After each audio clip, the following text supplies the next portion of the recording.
Good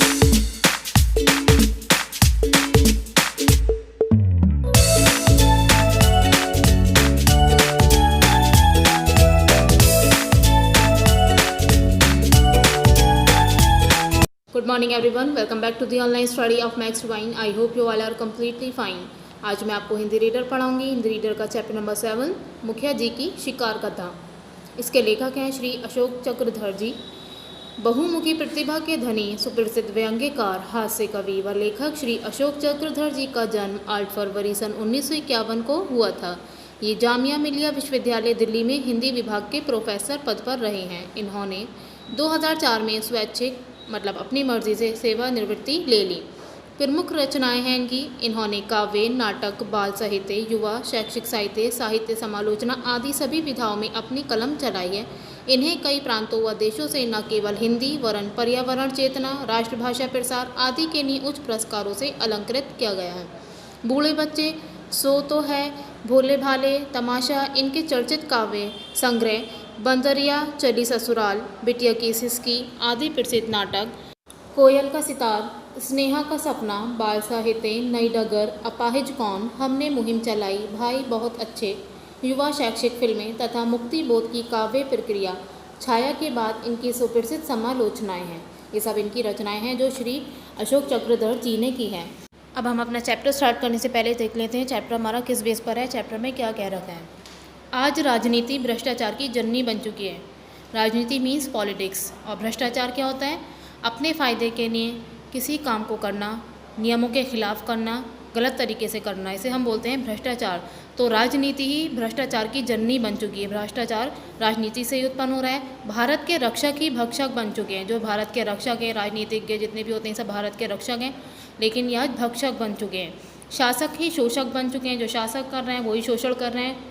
लोक कल्याण की भावना शने शने ओझल होती जा रही है, और जो लोक कल्याण की, जो लोगों का कल्याण है, उसकी भावना धीरे धीरे खत्म होती जा रही है। निचले स्तर से लेकर नीचे स्तर से लेकर शीर्ष स्तर तक, ऊपर तक, सर्वत्र हमें भ्रष्टाचार दिखाई दे रहा है। भ्रष्टाचार ने अपने कदम जमा रखे हैं नीचे से लेकर ऊपर तक। राजनीतिक के भ्रष्टाचार उन्मूलन का बीड़ा इस तरह उठाते हैं मानो अब देश में वर्षों का व्याप्त अंधेरा दूर हो जाएगा। कोई राजनीतिज्ञ आता है, कोई पॉलिटिशियन आता है, कोई अपनी नया सत्ता में आता है, तो वो इस तरीके से बीड़ा उठाता है कि जैसे कि अब देश से पूरा भ्रष्टाचार समाप्ति कर देगा। जो भ्रष्टाचार का अंधेरा समाया हुआ है वो बिल्कुल समाप्त कर देगा, किंतु नतीजा और भी बदतर होता जाता है। वो और ज़्यादा भ्रष्ट होकर निकल कर आता है। नेताओं के बड़े बड़े भाषणों द्वारा जनता को बस में करके सिर्फ वोट बैंक हासिल किया जाता है। आजकल यही होता है, सिर्फ नेताएं बड़े बड़े भाषण देते हैं कि हम ऐसा करेंगे वैसा करेंगे, बस, पर होता कुछ नहीं है। आज जितना ही बड़ा भ्रष्ट व्यक्ति है, जितना ही बड़ा भ्रष्ट व्यक्ति दिखेगा हमें, वो उतना ही बड़ा नेता है। पर जितना जनता भी इसके लिए कम दोषी नहीं है। जनता भी, हम आम लोग भी इसके लिए कम दोषी नहीं है।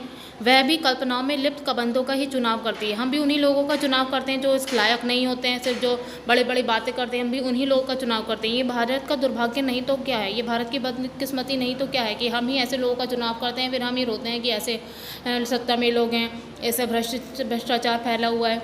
तो हमें अपने सेंस से काम कर लेना चाहिए कि हमें कैसे लोगों का चुनाव करना है। So now without wasting any time let's start our chapter. देखिए, बेसिकली तो ये एक कविता है, लेकिन यहाँ आपको एक नाटक के फॉर्म में दे रखी है। तो इसमें पात्र हैं, पात्र परिचय दे रखा है आपको। पहले कैरेक्टर्स दिखाए गए हैं कि कौन कौन से कैरेक्टर्स हैं। इसमें एक वाचक है, वाचिका, मुखिया, और 2 शिकारी हैं, शिकारी 1, शिकारी 2। 3 राहगीर हैं, राहगीर 1, राहगीर 2, राहगीर 3।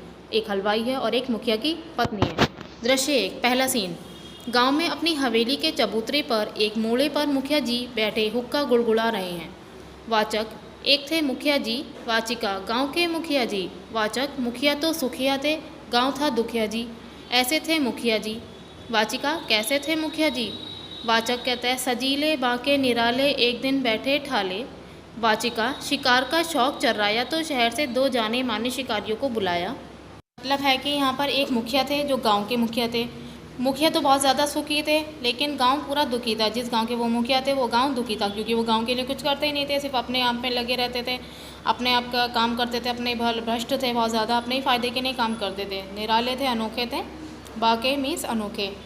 खाली बैठे थे एक दिन, तो शिकार का शौक़ उनके दिन में आया, तो शहर से उन्होंने 2 जाने माने शिकारियों को बुलाया। अब आगे देखते हैं। जीप के रुकने की आवाज़। जीप से दो शिकारी उतरते हैं और मुखिया जी के सामने सैल्यूट मारकर खड़े हो जाते हैं। मुखिया, हमारी इच्छा भी अजब है, इस समय हमें शिकार की तलब है। शिकारी एक, मंजूर। शिकारी दो कहता है, लेकिन शिकार कहाँ खेलेंगे हुजूर? शिकारी एक, खेत में खलिहान में। शिकारी दो कहता है, मकान में दुकान में। शिकारी एक, हरिजन बस्ती के जंगल में। शिकारी दो कहता है, या झोपड़पट्टी के जंगल में। मुखिया, शिकार की तलब है, इस समय शिकार की तलब है, जंगल कहीं का हो, हमें तो शिकार से मतलब है। शिकारी एक, शिकारी दो जीप की ओर इशारा करके, आइए। मुखिया जी जीप की ओर जाते हैं। एक शिकारी ड्राइविंग सीट पर, दूसरा पीछे। मुखिया जी आगे बैठते हैं। Jeep start. पर्दे पर जंगल के पीछे दौड़ने का दृश्य आता है, जैसे कि देखते हैं स्टोरीज में कि पीछे पर्दे पर सीन चला देते हैं बैकग्राउंड, तो ऐसे ही पर्दे पर जंगल के पीछे दौड़ने का दृश्य आता है। मुखिया मूर्खों के सामने बंदूक का निरीक्षण कर रहे हैं। उन मूर्खों के सामने बंदूक का निरीक्षण कर रहे हैं। अचानक जंगली जानवरों की आवाज़ें आने लगती हैं। शिकारी जीप रोककर सतर्क हो जाते हैं, बहुत ज़्यादा एकदम सतर्क हो जाते हैं जब शिकार आवाज़ आती है जंगली जानवरों की। मुखिया के चेहरे पर परेशानी। शिकारी एक, फुसफुसाकर, भेड़िया। शिकारी दो, भेड़िया। मुखिया काँपते हुए, भेड़िया। शिकारी जीप से पोजीशन लेने लगते हैं। अचानक भेड़िए की तेज गुर्राहट सुनकर भय से मीन्स डर से हड़बड़ाते हुए मुखिया के मुंह से निकला। मुखिया कहते हैं, दागो। भेड़िए की पुनः गुर्राहट, जैसे वह जीप पर झपट रहा हो। मुखिया भागते हुए। मुखिया कहते हैं, भागो। शिकारी क्रोध से मुखिया को देखते हैं, गुस्से से देखते हैं और फायर करते हैं। मुखिया, हाय हाय। शिकारी दो, मुखिया जी ऐसे ही चीखना था तो हमें क्यों लाए? मुखिया जी जीप की ओर लौटते हैं। एक शिकारी की बंदूक की नली अनजाने में उनकी ओर मुड़ जाती है। मुखिया जी घबरा जाते हैं। मुखिया कहते हैं, रुकिए ज़रा। नहीं, क्या भेड़िया मरा नहीं? शिकारी एक, शिकार का सारा मज़ा चूक गया। शिकारी दो कहता है, भेड़िया मांद में घुस गया, मतलब जो गुफा होती है जहाँ पर भेड़िया रहता है उसे मांद बोलते हैं, तो भेड़िया मांद में घुस गया। शिकारी एक, सब कुछ बिगड़ गया आपकी हड़बड़ी में। शिकारी दो, फायर मिस हो गए निशाने की गड़बड़ी में। मुखिया थोड़ा संतुलित होकर। मुखिया कहते हैं, धीरज धरो भाई, भेड़िया अंदर है, अभी बाहर आएगा। शिकारी एक, वाह वाह वाह, उसे ऐसी क्या जल्दी है जो बाहर आकर प्राण गंवाएगा, मतलब अपनी जान गंवाएगा। शिकारी दो, मुखिया जी प्रतीक्षा करते हैं, इंतज़ार करते हैं। मुखिया, हाँ करते हैं, हम भेड़िए से डर गए, प्रतीक्षा से नहीं डरते हैं, मतलब इंतज़ार से नहीं डरते हैं, भेड़िए से डर गए। वर्षों से हमने गांव वालों को यही समझाया है, प्रतीक्षा करो प्रतीक्षा करो। वो कह रहे हैं मुखिया जी कि हमने गांव पर सालों से गांव वालों को यही समझा रहे हैं कि इंतज़ार करो सुधार आएगा। अब दृश्य 2 है आपका, सीन 2। जंगल का दृश्य है, जंगल का दृश्य है। इसमें एक और मांद है, एक तरफ मांद है, मतलब भेड़िए की जो रहने की जगह है उसे हम मांद बोलते हैं। गुफा, बड़े बड़े पत्थर, तीनों मांद के पास आते हैं। शिकारी पत्थर पर बैठ जाते हैं। मुखिया उतावली से टहल रहा है और बार बार घड़ी देख रहा है। मुखिया, टाइम बहुत हो गया है, लगता है मांद में भेड़िया सो गया है।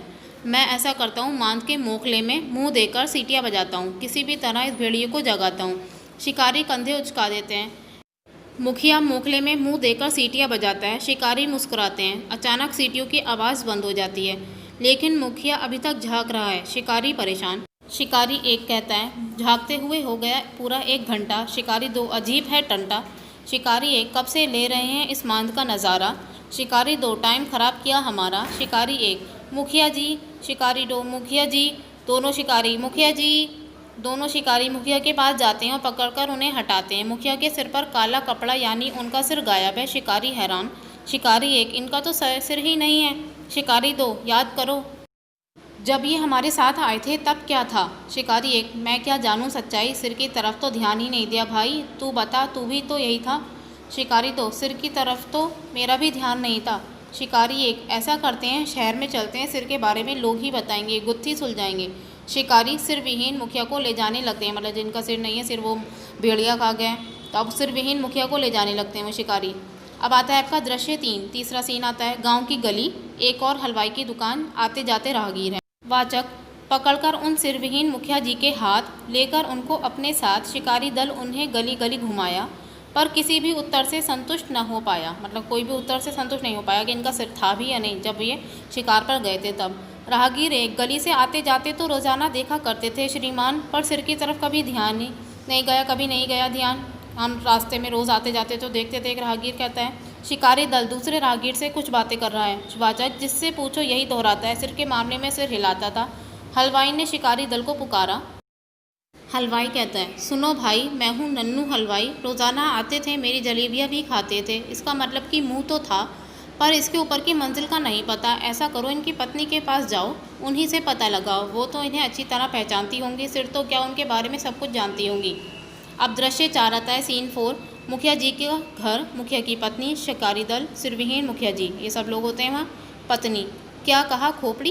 क्षमा करें, मतलब माफ़ करें, इसकी तो उन्हें कभी ज़रूरत ही नहीं पड़ी, पर इतना है कि जब भी मैं खादी भवन जाती थी इनके लिए टोपियाँ ज़रूर लाती थी। वाचक, टोपी के बारे में सुनते ही एक शिकारी को ना जाने क्या हुआ कि उसको हवा ने छुआ और वो भागा, टोपी टोपी चिल्लाता हुआ जंगल की ओर भागा। जंगल में एक आदमी ने टोका, जैसे तैसे रोका। राहगीर 2 कहता है, माजरा क्या है ये तो बताओ, इस तरह मत हड़बड़ाओ। शिकारी 1, मैं हैरान हूँ और ये सोच सोच कर परेशान हूँ कि उस भेड़िए ने मुखिया जी का सिर तो खा लिया होगा, पर टोपी का क्या क्या होगा।